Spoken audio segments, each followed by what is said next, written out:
Kagidan ti nangato a presyo dagiti produkto a petrolyo ngi matumat ti pasahe uno pasahe kadagiti para publiko a lugan.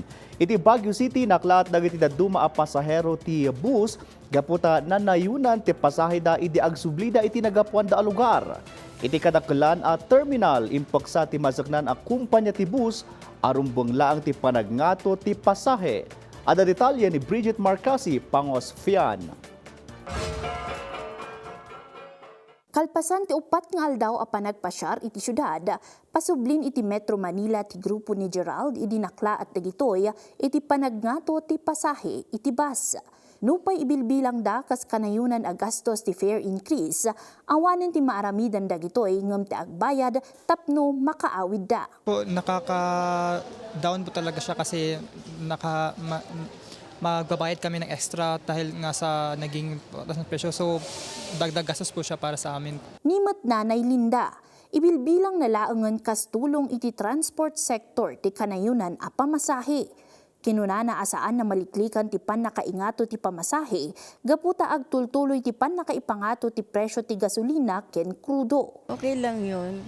Medyo kawawa din mga driver pero kasi sa sitwasyon natin may gulo. Kaya tama lang yung pagtaas pero kaya tulong-tulong na lang para sa ating bayan. Mamati matlaang ti Terminal Master ani Arnel arumbeng laang ti kanayunan a pamasahe gapu iti nangato unay a presyo ita ti krudo ken gasolina.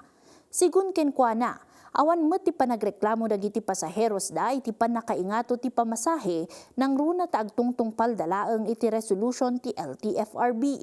Dinakamat na akagidan ti panakaingato ti presyo ti petrolyo idi napalabas alawas ket naobserbaran da aman manulaangen ti pasahero dagitoy. Iti baet ti dayta na ipanamnamalata ti inaldaw a panagbiyahe da.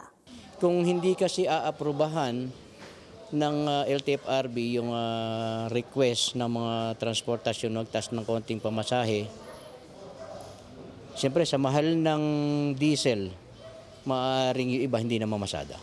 Iti resolution ti LTFRB para iti baro a fare guide. 35 centavos tunggal kilometro ti increase kadagiti air-conditioned a bus, super deluxe ken deluxe. 45 centavos met ti tunggal kilometro ti increase kadagiti luxury buses, ken 1 peso iti ordinary para iti base fare, ken 30 cents kadagiti sumaruno a kilometro. Iti agdama, agay ayam iti 740 aging 1,645 ti pamasahe iti Baguio aging Cubao, bayat a 756 aging 1,682 iti Baguio aging Pasay, depende iti ruta ken klase ti bus.